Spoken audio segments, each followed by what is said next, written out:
Y ahí podéis verme de nuevo. Mirad mi cara de felicidad. Qué contento me ponía a ver cómo la gente me aclamaba, cómo la gente era fiel a mí. Tampoco le quedaba de otra. Era la época dorada del franquismo. Y hoy miradme. Aquí vengo a hablaros sobre un trabajo que han hecho Marta García, Nerea Velasco, Rocío Núñez e Iván Navarro sobre mí. Sobre mi dictadura y los cambios que implementamos en la educación. Cómo cambian las cosas. En primer lugar, hablaremos sobre el índice, es decir, sobre los contenidos que vamos a abordar. ¿Cómo estaba España en ese momento? ¿Qué principios y objetivos educativos perseguíamos nosotros? ¿Cómo estructuramos el aparato educativo? ¿Qué papel jugaban nuestros tan preciados profesores y profesoras? La participación y gestión escolar, ¿cómo era? ¿Había igualdad en el acceso a la educación? ¿Y libertad a la hora de enseñar? ¿Qué innovaciones y reformas educativas implementamos? Y para terminar, hablaremos sobre ese legado e impacto que dejamos, esa huella imborrable para muchos. Es importante conocer la situación española en ese momento. Para ello, en esta línea del tiempo, hablaremos sobre el contexto histórico-político del país. Si miramos al principio de la línea, vemos como en 1931 se instaura la Segunda República como modelo político del país. Con ella hubo reformas políticas, sociales y educativas, obviamente. Manuel Cosío, la Institución Libre de Enseñanza y alguna institución que otra más tuvieron bastante importancia, bastante relevancia en esta reforma. A modo de resumen, podríamos decir que promovieron una educación laica, rica en valores, mixta, donde los niños y niñas compartían aulas y todo esto se alejaba mucho de nuestra ideología. Por ello, en 1939, una vez ganamos la guerra, comenzó un fuerte adoctrinamiento religioso y nacionalista, lo que comúnmente se conoce como nacionalcatolicismo, vaya. Sin embargo, no fue hasta 1945 cuando consolidamos nuestro régimen y garantizamos y controlamos el aparato educativo. A partir de ahí, la educación primaria era obligatoria y gratuita para todos los niños y niñas del país, pero estaban sometidos, eso sí, a un fuerte adoctrinamiento ideológico. Yo creo que compensa. En 1961 se crea la Educación General Básica, o lo que comúnmente se llama EGB. Seguramente muchos padres, madres o abuelos o abuelas de vosotros y vosotras hayan estudiado la EGB. Sin embargo, conforme avanzaban los años, cerca de los años 70, hubo una cierta crisis del régimen, ¿no? Una cierta crisis política y social, hasta que en 1945 muere. Es decir, acaba el franquismo. Más tarde podemos encontrarnos con una transición, o esa transición a la democracia, donde hubo también cambios importantes para el devenir de nuestro país, pero eso lo hablarán otros compañeros. Bueno, ¿cuáles eran nuestros principios y objetivos educativos? Bueno, en primer lugar había que romper con el modelo republicano y su reforma, eso es lo primero. Y para ello había que restaurar el catolicismo como base educativa. En segundo lugar, había que ofrecer una educación patriótica donde la disciplina, el sacrificio y el amor a la patria serían los valores principales a seguir y aprender. Y en tercer lugar, había un modelo moral y social tradicional y se rechazaba la coeducación. Eso eran modernidades. Y la educación para las mujeres también diferente, porque según nuestra ideología las mujeres debían de centrarse en el hogar y en la maternidad. Y para ello se les daba una educación diferente. ¿Cómo estructuramos el aparato educativo? Pues bueno, básicamente lo manejaban la Iglesia y la Falange.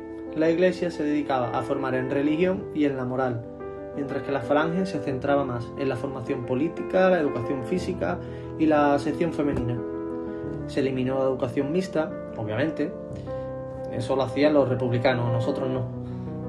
Y además dividimos el currículum en materias instrumentales, formativas y complementarias. Las instrumentales eran la lectura, la escritura y el cálculo. Y las formativas eran la religión, la historia de nuestra patria, la doctrina y la doctrina nacional. Y las complementarias eran las demás. ¿Qué metodología seguíamos? Obviamente la disciplina. Había que hacer caso sí o sí. La memorización. Había que aprenderse las cosas de pe a pa y punto. No había otra. Y autoridad. El docente era una figura a la que había que respetar. Y la educación femenina se centraba en el rol doméstico. ¿Qué papel jugaba nuestro profesorado? Pues bueno, en primer lugar, todo aquel profesor o profesora que era republicano, republicana o que sus métodos eran fieles a lo que se promovía en la Segunda República, fuera. Esa gente no la queremos. No la queríamos, la echamos directamente del aparato educativo. Solamente dejamos a quienes encajaran con la ideología del régimen del nacionalcatolicismo. La función principal de los docentes pasó a ser la transición del ideario nacional católico bajo un control político y moral constante. Sin embargo, había una falta de formación adecuada importante, sobre todo en las zonas rurales. Por ello tuvimos que acudir a sacerdotes para que ejercieran como maestros. Bueno, y la prohibición de la coeducación, obviamente. Ahí fuimos súper estrictos. La participación escolar, ¿cómo era? Es decir, había poca. Hay que decir que había poca participación porque todo estaba controlado por la Iglesia y la Falange. Sin embargo, en los años 50 o 60, debido a un aumento de la poliomielitis, una discapacidad física, llegaron expertos internacionales e introdujeron apoyos y formación en atención a la discapacidad respecto a la igualdad y el acceso a la educación. ¿Era igualitario? Pues bueno, ahora lo veremos. Lo que os puedo decir es que en este caso la educación era totalmente diferente para hombres y para mujeres. Para las niñas había una enseñanza de cosas del hogar, cosas de maternidad y de apoyo al varón. Un ejemplo de esto es la guía de la buena esposa. El acceso femenino a la educación era limitado, ya que hasta para ser profesora se esperaba que reprodujeran el modelo tradicional, es decir, no tenían libertad prácticamente. Por ello podríamos decir que había menos oportunidades educativas y profesionales para las mujeres. Decidan ustedes si había igualdad o no. La libertad de enseñanza. ¿Qué podemos decir sobre la libertad a la hora de enseñar? Pues bueno, la primera frase que aparece es demoledora. No existía libertad de enseñanza. Todo estaba controlado por el régimen que prohibía cualquier contenido que no encajara con el nacionalcatolicismo. La escuela se convirtió en un espacio vigilado para garantizar la transmisión de nuestra ideología. Era una garantía que teníamos para controlar que continuara el mismo modelo de país. En los libros eliminamos básicamente todo lo que no encajaba con la ideología. Y si había algo patriótico o religioso, lo manteníamos. Es decir, todo el material escolar seguía una línea única. La educación buscaba formar alumnos obedientes y fieles a nuestro régimen. Y es que España estaba basada en el patriotismo y el catolicismo. Todo lo que se alejara de eso no entraba. La escuela actuaba como un medio de adoctrinamiento que impedía el pensamiento crítico. Se pretendía la reproducción del mismo sistema continuamente. ¿Qué innovaciones y reformas educativas introdujimos? Pues bueno, en 1970 introdujimos la LG, la Ley General de Educación, que fue tan importante porque ampliamos la escolaridad obligatoria, reorganizamos las etapas educativas y modernizamos el sistema dentro de un marco autoritario, eso sí, pero lo modernizamos. Es cierto que hubo pocas innovaciones durante la dictadura, que todo estaba orientado a mantener el sistema autoritario, pero a partir de los años 50, gracias a la influencia de la UNESCO, entre otras, modernizamos nuestra técnica, todo hay que decirlo. ¿Qué legado o impacto tuvimos?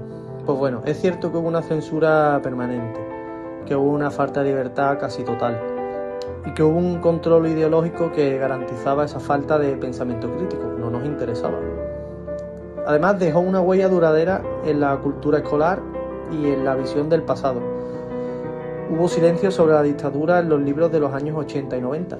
No sé si sería por miedo, porque todavía había mucho número de profesorado con métodos tradicionales, no lo sabemos, pero sí es cierto que pasó eso y lo veremos en las próximas presentaciones de la transición a la democracia. Y es difícil a día de hoy reconstruir o construir una memoria histórica crítica, ya que todo está muy influenciado todos los escritos, todos los libros por la ideología dominante en ese momento. Así que nada, esperemos que os haya gustado, esperemos que os hayáis acercado a mi época, a mi dictadura, de una manera más amena. Estos temas están muy de controversia actualmente y esperemos que se hayan tratado de una manera suave, que a todo el mundo pues le haya servido para algo, que todo el mundo haya podido comprender sin indignaciones, y que comprendamos que es una época bastante extensa de nuestra historia, bastante relevante, y que hay que saber, que hay que comprender, y que si no la conocemos podemos correr el riesgo de cometer los mismos errores. Así que muchísimas gracias y un saludo para todo el mundo.